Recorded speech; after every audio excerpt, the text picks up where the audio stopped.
आज आपके साथ स्पाइसी, चटपटी और बेहद मज़ेदार आलू की कतलियाँ बनाने की एक शानदार सी रेसिपी शेयर करूँगी। ये आलू इतने मज़ेदार बनते हैं कि इनके आगे मटन, चिकन या फिर बिरयानी भी बेकार लगती है, ट्रस्ट मी। तो अस्सलाम वालेकुम जी, कैसे हैं आप सब? उम्मीद करती हूँ सब खैर खैरियत से होंगे। Welcome back to my channel. तो फिर चलिए चलते हैं अपने किचन में और आज की मज़ेदार सी आलू की कतलियों की रेसिपी को बनाना शुरू करते हैं। बिस्मिल्लाहिर्रहमानिर्रहीम। तो आपने देख ही लिया है कि मैंने आलू की कतलियों को बिल्कुल सेम साइज़ में काटा है, ना ही बहुत थिक और ना ही बहुत बारीक। अब हमने एक पैन रखा है चूल्हे के ऊपर, आधा कप कुकिंग ऑयल शामिल करने के बाद एक बड़े साइज़ के प्याज को मैंने इस तरह बारीक बारीक लच्छों में काट के शामिल कर दिया है। अगर आपके पास मीडियम साइज़ के प्याज हैं तो फिर आप दो भी शामिल कर सकते हैं, ठीक है।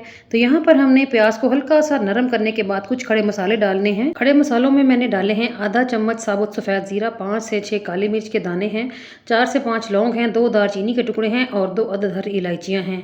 इन खड़े मसालों को थोड़ा सा प्याज के अंदर पकाने के बाद 1 टेबल स्पून हम इसमें शामिल करेंगे अदरक और लहसुन की फ्रेश पेस्ट, और इसको थोड़ी देर के लिए भून लेंगे जब तक कि अदरक और लहसुन की पेस्ट का जो कच्चापन सा होता है वो चला नहीं जाता, ठीक है। फिर हम इसमें शामिल कर देंगे कुछ पाउडर मसाले, जिसमें शामिल है नमक, हस्बे ज़रूरत डालें जितना आपको पसंद हो, 1 चम्मच भर के मोटी कुटी हुई लाल मिर्च, 1 चम्मच कश्मीरी लाल मिर्च, 1 चम्मच धनिया का पाउडर, आधा चम्मच मोटी कुटी हुई काली मिर्च, आधा चम्मच हल्दी का पाउडर और थोड़ा सा मैंने इसमें डाला है पानी ताकि मसाले जले नहीं और हम मसालों की भुनाई भी कर लें, ठीक है। तो 1 से 2 मिनट आपने मसालों की भुनाई करनी है मीडियम सी फ्लेम पे।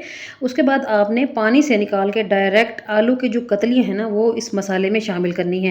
आलूओं को हल्का हल्का सा पानी लगा रहे ताकि ये इसी पानी में ही गल जाएं।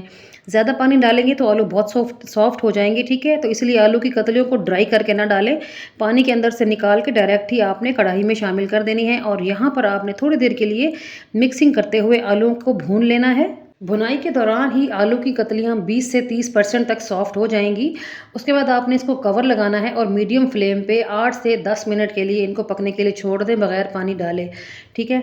ये नॉन स्टिक पैन है, इसमें पानी की ज़रूरत नहीं पड़ती। अगर आप नॉन स्टिक पैन यूज़ नहीं कर रहे तो फिर आप हल्का सा छट्टा पानी का लगा सकते हैं, ठीक है। तो 8 से 10 मिनट के बाद मैंने कवर हटाया है और यहाँ पर आप देख सकते हो आलू की जो कतलियाँ हैं, जो आलू हैं वो किस कदर सॉफ्ट हो गए हैं माशाल्लाह से, और बड़ी ज़बरदस्त खुशबू है।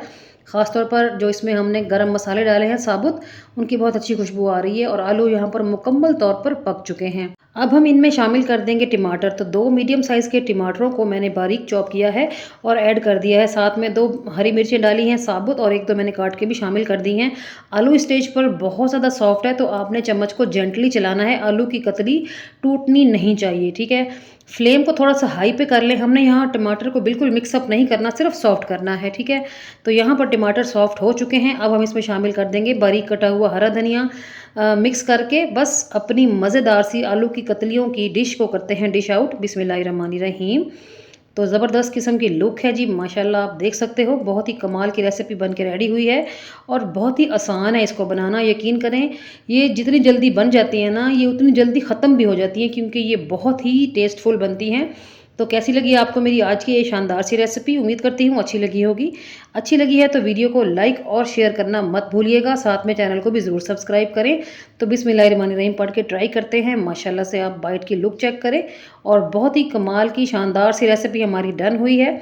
तो मस्ट ट्राई वाली रेसिपी है, डू ट्राई द रेसिपी। जब भी रेसिपी ट्राई करें तो फीडबैक दें और साथ ये भी बताएं कि आपने मेरी इस रेसिपी को दुनिया के किस कोने से बैठ के देखा है, कौन सा शहर है, कौन सा मुल्क है, ताकि मैं आप सब लोगों का दिल की गहराइयों से शुक्रिया अदा कर सकूं। चलती हूँ आज के लिए इतना ही। कल फिर मुलाकात होगी किसी और शानदार सी रेसिपी के साथ। तब तक अपना ख्याल रखिएगा। अल्लाह हाफिज़।